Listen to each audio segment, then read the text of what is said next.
Hello everybody. You know, there are people who are incredibly clever. They manage to find advantages where apparently there shouldn't be, and they come up with unusual ways to solve problems. All you can do is congratulate them, really. Today's video is about these kinds of people. They are able to trick the system and win in any situation. You ready to meet these experts? So, let's get it on.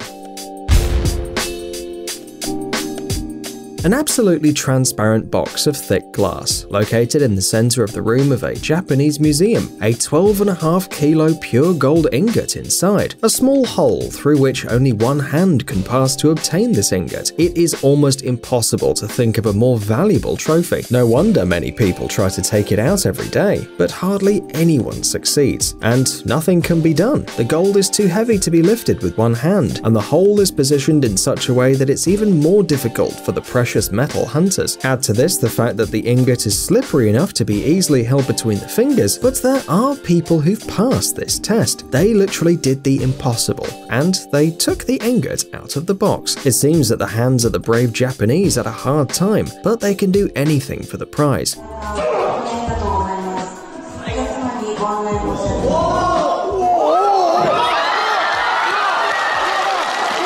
However, if you've decided that everyone who took the ingot can take it home, you are wrong. Unfortunately, its cost is just too high for the Japanese museum to allow it. That's why everyone who's been able to take out the precious ingot is given a card made of pure gold, worth 4,500 yen. It's not much, a little over $40, but at least this prize can be considered really memorable. We are sure that everyone who's seen these machines with toys has tried to at least once get something from them. It's not that easy, considering that all the machinery is designed that you don't succeed. It's a disaster. The tweezers don't close in time and all that, but it doesn't matter when you're a real toy machine hacker, and you have a magnet powerful enough with you. Watch your hands. You put the magnet on the glass so that it comes into contact with the metal part of the toy, and then you just have to drag it in the right direction. Brilliant. How many times have you wanted to eat, but regretted spending the money on a snack machine? It's better to wait, find a cup of coffee, or wait until you get home.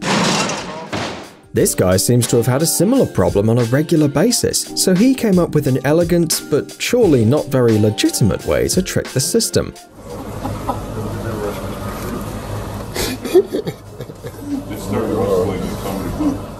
An adhesive tape, a banknote of the right denomination, and enough tenacity to pull each time at the precious moment. That's the secret of free snacks. However, you must be careful when trying, because law enforcement probably won't justify this way of getting free food. They usually don't like it much when someone cheats on the system, do they? And here's another clever way to get toys out of the machine, effortlessly and without spending a single coin. Oh, a little correction. You mustn't be more than 5 years old, and you mustn't suffer from claustrophobia, like this child, who seems to be enjoying his new toys. He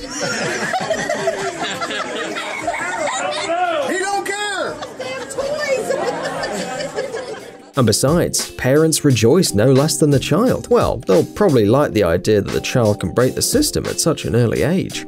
Wait, did we say that you had to be a 5-year-old to hack into a toy machine? It doesn't seem like that's necessary, I guess. This video was filmed in Chinshuang in Taiwan, and its protagonist is a fairly grown man, grown up and very flexible, and he really likes toys. Just look at the agility with which he crawls in. Looks like this guy can bend every part of his body. It's unbelievable, of course, how he could come up with something like that, but he still achieved his goal.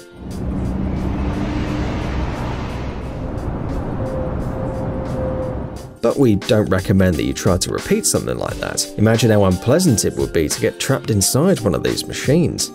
Generally, when you're small, light, and clever, you can hack anything, even a game machine. Why? Well, just because you can. Look at what this person's done with the game Street Hoops.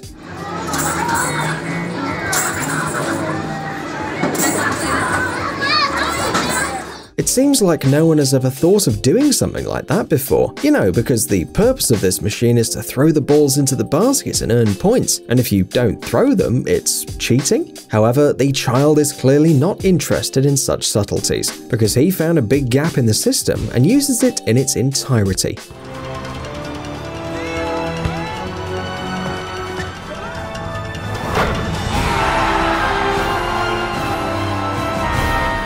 By the way, making serious efforts. Don't you believe us? Then try to be in the same position for a long time.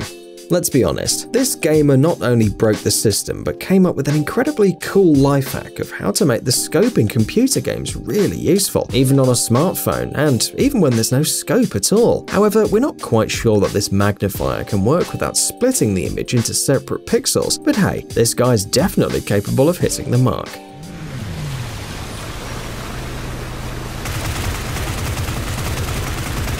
Looks like we found another man who broke the system using a basketball machine, but this cheater went even further. But he didn't go inside to throw and pick up the balls every time they fell. Instead, the enterprising boy began to shake the ball near the basket so that the sensors could read each movement as a successful shot. Maybe this way of earning points might seem unfair to someone, but for these accumulated points, the kid won't get any real money or Olympic medals, so it's just entertainment. And the biggest of their problems will be the discontent of the guards. If they notice, of course. Yeah.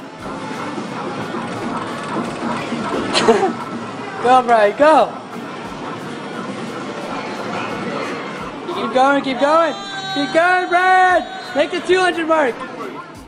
Have you noticed that teenagers often trick the system, especially when using gaming machines? Well, it's very common. And here's another similar video. The kid, of course, didn't have to knock down these targets manually, but the creators of the machine didn't take into account that teenagers are very clever and know how to jump. As a result, 920 points. That's probably a record.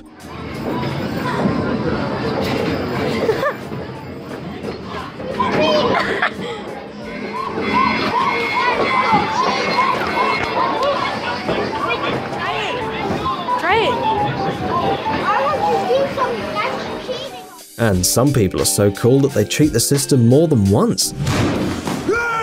This is the story of a Chinese man who was a client of the VIP area of the airport for an entire year, but never boarded the plane. Airport service for business class customers offered a variety of services, the cost of which, as expected, was already included in the ticket. Among them was a first-class meal, a bar, a recreation area, in general, everything that an economy class passenger dreams of. The Chinese man bought a business class ticket for a China Eastern Airlines plane, and each day he changed the date of travel, expanding his membership in the VIP club at the airport. He checked in every day for a first-class lunch and then postponed the flight to the next day and returned home. Think what you want, but it's a very clever plan. This repeated every day for a year until the man was finally caught. The fact is that the astute man's name was never on the list of passengers who boarded the plane. The man postponed his flight about 300 times too. Apparently he had vacation breaks.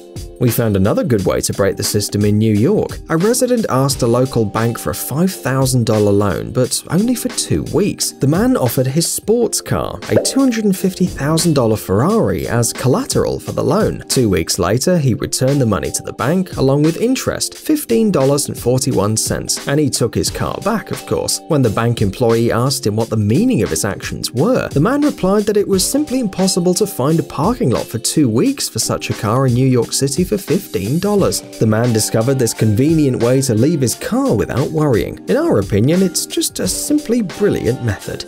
But the best character on today's list, we save them for last. The Principality of Hutt River is the most profitable microstate in the world. Ever heard of it? Not surprisingly, because the size of the territory of this virtual state is only 75 square kilometers. The Principality is a farm in Western Australia, founded by His Royal Highness Prince Leonard I of Hutt, also known as Leonard George Casley, an ordinary Australian farmer. In 1969, the State Administration of Western Australia introduced a quota for wheat cultivation, which endangered the existence of many farms. The future Prince Leonardo I and his family found out that, despite having 4,000 hectares of land, by law they could only sell 40 hectares of crop. The farmer wrote to several authorities, but nothing helped, and then he decided to separate its land from Australia. Australian law allowed it, and in 1970 the Principality of Hutt River appeared. To avoid arrest, Leonard Casley had to declare himself as as His Majesty Prince Leonard I.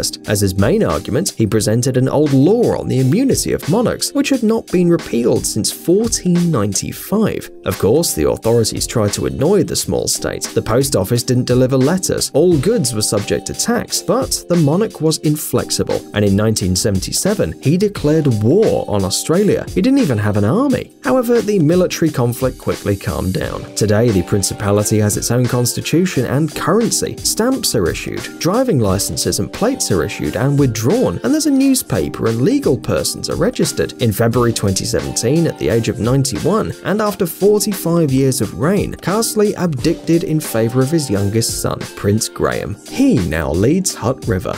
Hey, stop being lazy, it's time to use that brain of yours. Welcome to Brain Time. Incredible facts from the past, the present, and even the future.